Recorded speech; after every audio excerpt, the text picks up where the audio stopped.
to England and from Australia, and we'd had such fun flying that we just thought, wouldn't it be great if we could put something back into aviation? So I'm a bit old-fashioned, I sort of don't like to take everything and not give something back, but I find it very difficult to give back as much as we've been given, but that's sort of how the world ticks, I think. And we had to change our licenses from Australian licenses to English licenses, and we were doing our check flight over here with a guy that then became my flying guru. And when we'd done our test flight, we did it together on the same day, Peter and I, here at Oxford. And when we'd finished, he said, look, I haven't got time to do the paperwork. I'll do it. When I come back, I'm going away. He said, I'm going to the selection board for flying scholarships for the disabled. And I said, oh, that sounds interesting. He said, well, when I come back, I'll tell you all about it. So in the end, we just gradually got involved and found niches where we could actually go and do what we were sort of relatively good at and help out with. But the flying scholarships for disabled, I mean, is just a wonderful way of helping people to come to terms with, perhaps pretty awful disabilities. I mean, I always put it like this. I think, well, should I go out of this room and have a car accident and end up in a wheelchair or without a leg or something? I mean, I would feel my life had come to an end. Of course, your life hasn't come to an end unless you're killed, and I think I would be a basket case. Well, I know I would. And I just think I'd need something to help me get out of that.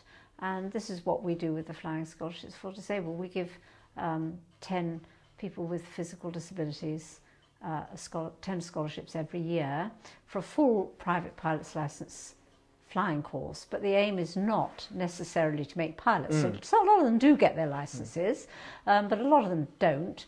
But the aim is for them to think, well, I can fly an aeroplane, so why am I sitting at home watching telly? I should be out there doing something, become much more independent and start making a life for themselves again. And I find that very exciting. It's the sort of feeling, well, I'm actually flying an aeroplane and a lot.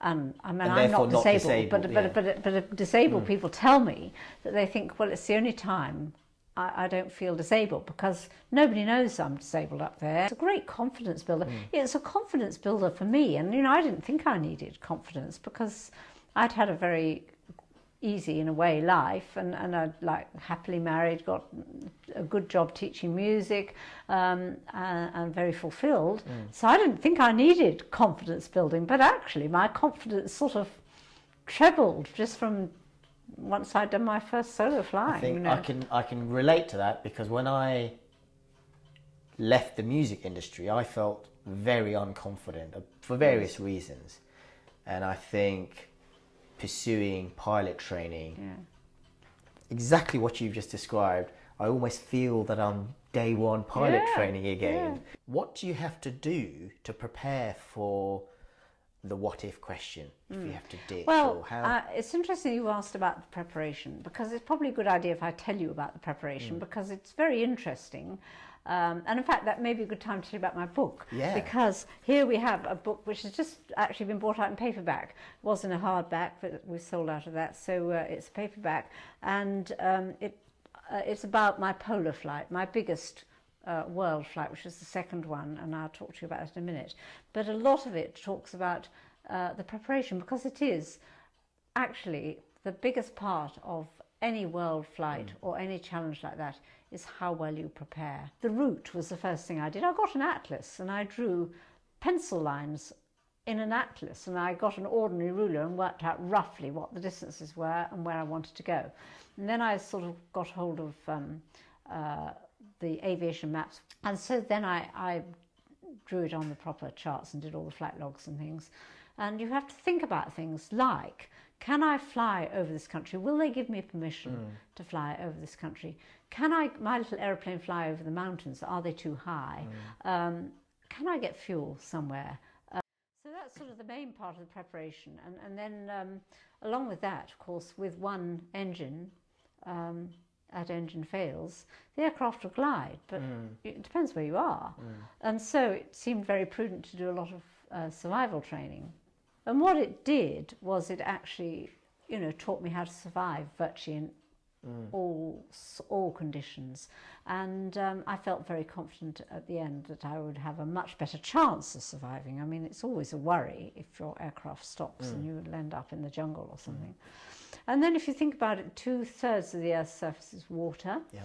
And so I did a ditching and dunking course. I went to the Fleetwood Nautical College at Blackpool, and they teach you how to manage a life raft. You see, I had no idea about how to manage a life raft. I mean, the first thing that you must do when you get into a life raft, if you're successful in getting into one, is you must take seasickness pills, because you will be seasick. It's the Antarctic's the highest, the driest, the windiest, and the coldest continent in the world. And if you have an Antarctic blizzard, even my tent, which was the best on the market for the Antarctic at the time, would not survive an Antarctic blizzard. So compass doesn't work in the Arctic and the Antarctic. And you don't have any nice radio aids, especially in the Arctic. It's just all sea ice.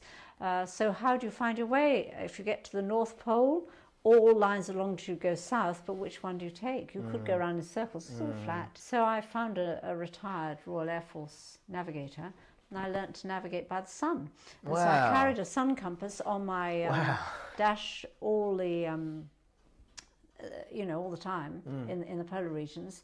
And I took sun sights every 20 minutes, and I cross-checked it with the GPS, and the early navigators knew a thing or two. It's very accurate, and so that gave me a lot of confidence that I could find my way if my GPS failed. All the way across the Arctic, I had a fully loaded .303 in the cockpit with me all the time.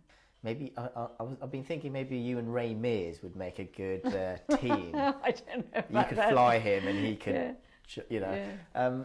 Did you ever Did you ever sort of think of the what if question? You know, what if something really did happen?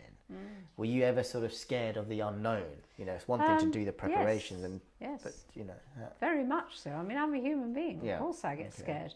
And setting off. I mean, imagine what it's like setting off across the ice, across the Arctic, for instance, which I did fairly soon after I set off from England. I went straight up to Norway and then up to Spitsbergen, which is a group of islands, the most northerly town in the world, 80 north, and I had to leave there to fly over the North Pole to Canada.